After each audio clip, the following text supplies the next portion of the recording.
Is India losing its China +1 advantage? How Trump's Asia visit is much more than just a routine. And how US and China coming together is going to be a game changer for Asian geopolitics.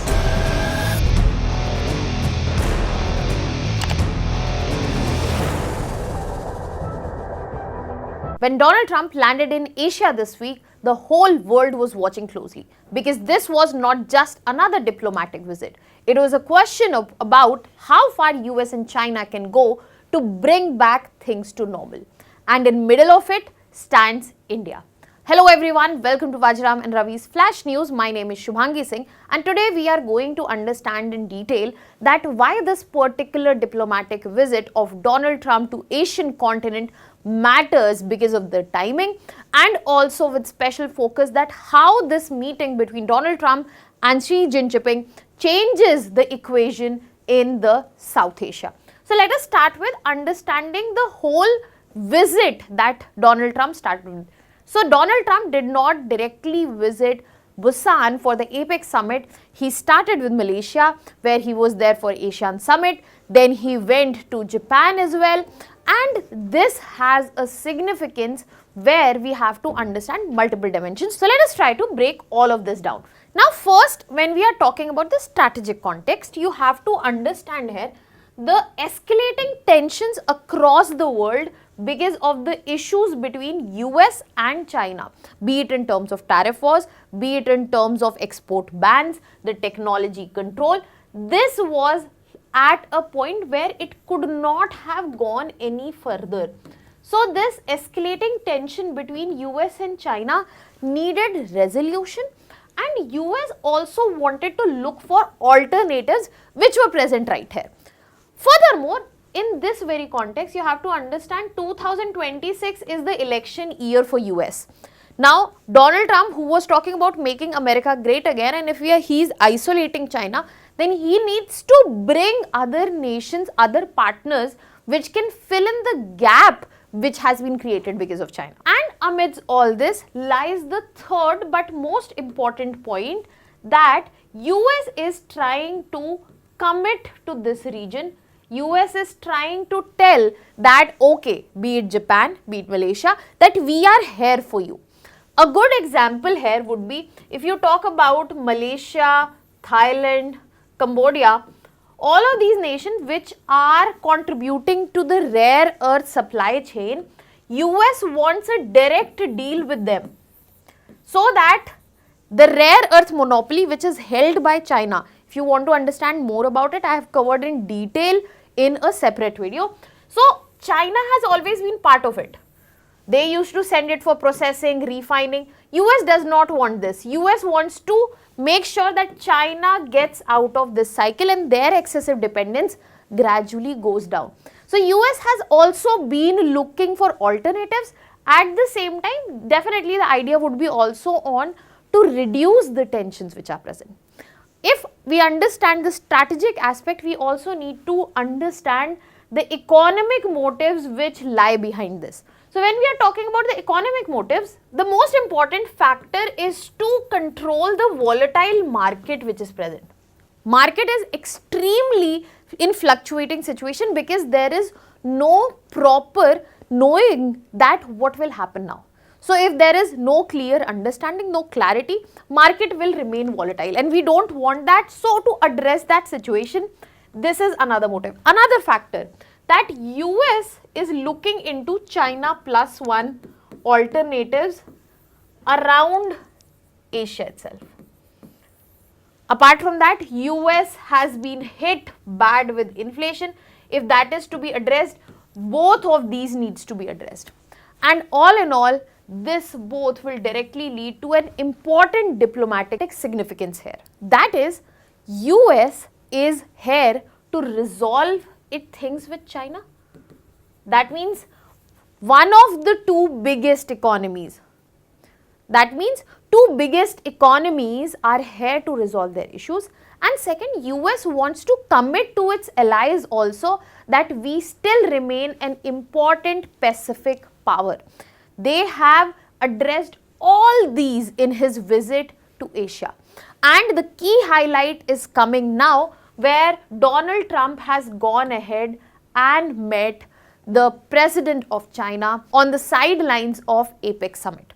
Now this meeting is highly significant in this point of time, because when we were talking about reducing dependence on China, India was coming into the picture. But if US and China come back to the normality, the significance India was gaining and the rise it was seeing, that might be in question. So how that can be tackled, we will move to there also, but let us understand what is the situation as of now. Now, this meeting is highly significant because this is happening after 6 years that President Donald Trump and President of China Xi Jinping are coming together. That means it shows that finally there is a possibility that some thawing might take place in the new Cold War era that we were seeing between US and China. Now, apart from this, you need to understand, because now the news is coming along, that there has been a lot of warmth that has been reciprocated. The US has gone ahead and reduced the tariffs. It was on the agenda. China has assured that there will be a better access to rare earths to US. Now, the main agendas have already been addressed. However, China has given a more subdued account. US, as usual, because of President Donald Trump, has a more vocal stance on this, that a breakthrough deal is almost here. China and US will be like never before. The partnership is here. A lot is being said, but we have to understand that three major things which were creating problem: critical minerals access, tariffs, and technology access. All of these have been discussed, and as of now there has been a positive response to it. This clearly shows that the thawing that we are talking about has happened, and it might go in a positive direction, it might not, but India needs to look into this. So first we will understand that when we are talking about these core discussion areas and the outcomes that are upcoming now, we also need to understand that what exactly is the reason that this is happening now. It is happening now because US and China have had it enough and they are suffering because they are standing in their own ways. How? If we talk about China's economy, the growth has been slowing by 4.5%, and experts have shown that there will be global headwinds also. Apart from that, if you are talking about US, inflation, yes. Furthermore, there has been a huge industrial pushback which is originating from the tariffs that have been floated around as a tool to get things done in their own way. So there is a lot of domestic unease, there is uncertainty, and there is a definitely negative outcome of both nations at their ends that they have seen. So that is why it seemed like a good time to get on the table and discuss. That is why we have to give it to the economic strain that they have seen mutually in their economies, which has pushed them to talk. Apart from that, another important factor that has brought them on the table is the regional signaling. Because of this continuous back-to-back attempts that have been by US and then China to bring each other down, be it through tariffs, be it through export ban, this has affected the global supply chain and global markets. That is why all the allies and partners on both sides have been pressuring to make sure that there is some sort of stabilization that is brought to trade as well as trade routes. And that is why we get to see if China and US are able to come to some sort of conclusion, then there might be some effect on Ukraine and also the West Asia situation that we are seeing. For this, it is important that there is some stability across the globe, especially when we are talking about Indo-Pacific supply, if we want some stability across the global trade. So because of all these reasons, we get to see that there has been a meeting, they have come to the table, there are certain things have been discussed, where, how much and where it goes from here is yet to be seen. But the most important factor that comes from it is the fact that what does this mean for the supply chains, because that will lead us to the answer that how India is going to be affected by all this. So when we are talking about supply chains, the first thing that we will get to see because of this meeting is the relief. So we can mark this relief, but the more important point here is that it is going to probably be short term. because temporarily, because the tariffs as we have been eased, they will stabilize not just shipping cost but also the raw material prices, and this will help in consolidating the supply chains. Apart from that, markets will be a little more certain. They would have known calmer logistics, and the inflationary pressure that has been present, that might dial down or it might go to moderate.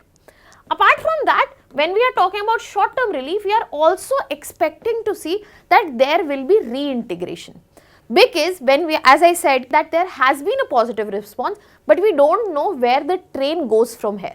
So, both of the parties will be array of giving full commitment, and in this situation, there will be only partial normalization. For example, basics goods trade might resume, but when we are talking about national security, when we are talking about defense sectors, tech, all of this might remain restricted, and the answers related to it might come later or might not come at all. Then if we talk about decoupling, where we are separating trade on the other part and the foreign policy on the other part, that will be more like de-risking. That means that there will be a controlled coexistence model, something like that is going between India and China as of now. That we are still on the table, that there are border disputes, we want to resolve them, that's on one side, but we want to resume the trade. So, but we are as much cautious as we have to be. So, the decoupling concept is coming very close to de-risking as well, and this will lead way to multipolar supply chains, because as I said, there will be not full normalization, there will be limited normalization or partial normalization, and this will open the way to other production units, be it Mexico, be it Vietnam, or be it India. That means everything will not be taken away from China or everything will not be taken away from US, but everything will not be kept there. So, even Western firms would want to diversify, and even China would want to look for new markets, and this is where India comes into the picture. Now, let us understand in detail that what opportunities for India are present here. So, when we are talking about opportunities, as I said, there is a stability factor that will come in. As soon as there is volatility which is being reduced, this will directly help Indian exporters as well as investment front, because this will facilitate in incoming investment also, and Indians being able to invest outside as well. Apart from that, this will give a refresh start to the investment window. Firms which were looking for alternatives, they will still might be seeing India as a good point, because it is large, democratic, and it has the scalability, profitability and growth factor. You can understand about this in detail. Yesterday only I have covered this video, where Indian banks have emerged as a gold mine. Why? Because investors across the world, not from one specific region, not from one specific country, they want to invest in here. You can understand that in great detail. And this will also give us some geo-economic leverage. What do I mean by geo-economic leverage? So, India here can get into actual balancing, because as of now, if US and China are on two extreme ends, it would be very difficult for India to balance them. But if US and China are coming closer, then the balancing act of India would be easier, because they would be not so much extremely opposed to each other.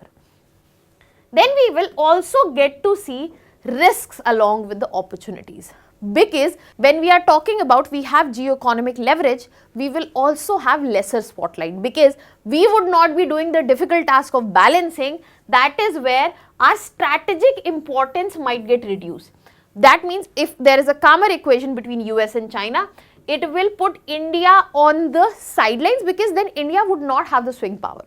Apart from that, we will also get to see that there will be less urgency of the firms to relocate. So, the China plus plans, where we were trying to be the plus one, that might not work for us. And there will be intensified competition.